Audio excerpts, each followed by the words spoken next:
श्रीमद् भागवत गीता के चौथे अध्याय में श्री कृष्ण भगवान बोले, इस अविनाशी कर्मयोग को मैंने सूर्य से कहा, सूर्य ने मनु से कहा, मनु ने राजा इक्ष्वाकु से कहा।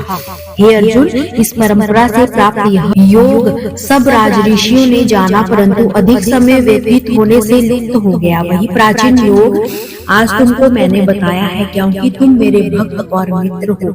यह योग रहस्य अति उत्तम है। अर्जुन कहने लगे, आपका जन्म तो अभी हुआ है और सूर्य का जन्म बहुत दिन पहले। मैं किस प्रकार मानूं कि आपने सूर्य को यह योग बताया था? तो श्री कृष्ण भगवान बोले, हे अर्जुन, मेरे और तुम्हारे अनेक जन्म हो चुके हैं। मुझे यह याद है, तुम भूल गए हो। मैं जन्म से रहित अविनाशी संपूर्ण प्राणियों का स्वामी अपनी प्रकृति में स्थित हूँ, तथापि अपनी माया से जन्मता हूँ। हे भारत, जब धर्म की हानि होती है और अधर्म का प्रारब्ध हो जाता है, तभी मैं जन्म लेता हूँ। साधुओं की रक्षा, पापों का विनाश और धर्म की स्थापना करने के लिए प्रत्येक युग में जन्मता हूँ। जो मेरे इस अलौकिक जन्म और कर्म का तत्व जानता है, वह मृत्यु होने पर फिर जन्म नहीं लेता और मुझ में लीन हो जाता है।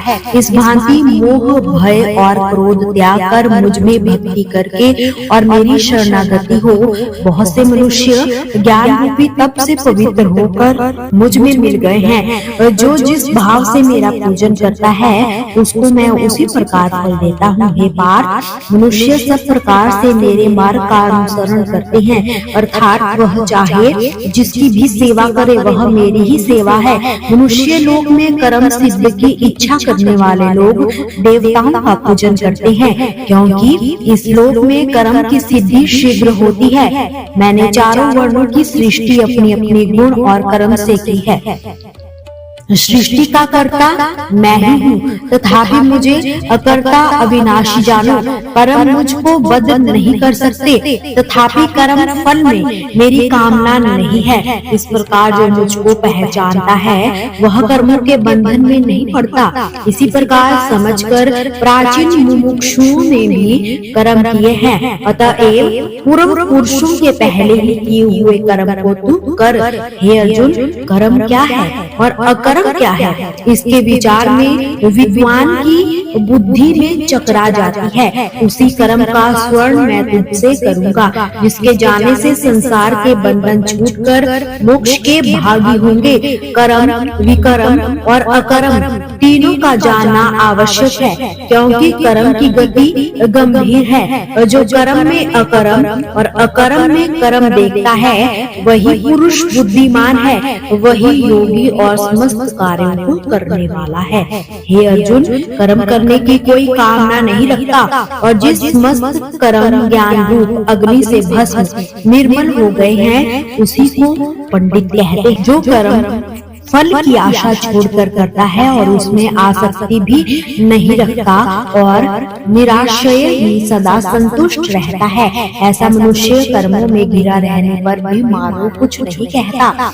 जो सब कामनाओं को त्याग, मन और आत्मा को वश में कर और संसारी झगड़ों से छूटकर केवल शरीर से कर्म बंधन से संतापित, जो हर्ष, शोक आदि द्वंद्वों से मुक्त है तथा किसी से ईर्ष्या नहीं करता, कर्म की असिद्धि में भेद नहीं समझता, वह कर्म करता हुआ भी उसमें नहीं बनता। जो फल की इच्छा नहीं रखता, वासना से दूर हो गया है।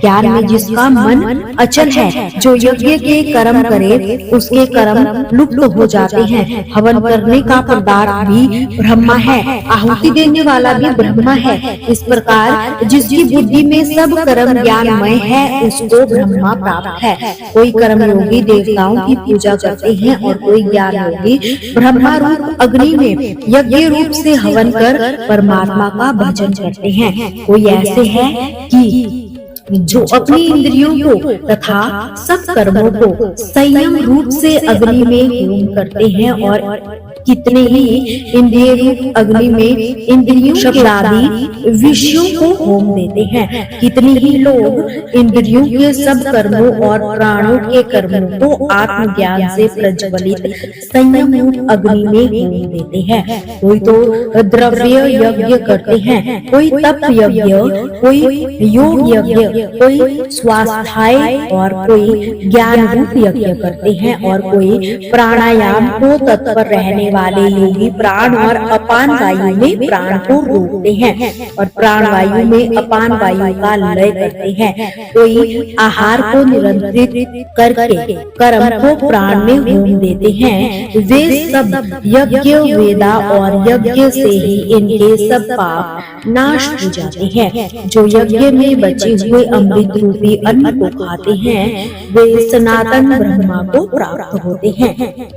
हे अर्जुन, जो यज्ञ नहीं करते उनको यह लोक और परलोक दोनों नहीं है। इस प्रकार के बहुत से यज्ञ वेद में विस्तार सहित वर्णन है। इस सब को कर्म से उत्पन्न हुए जानो, इनको जानने से तुम मोक्ष को प्राप्त हो जाओगे।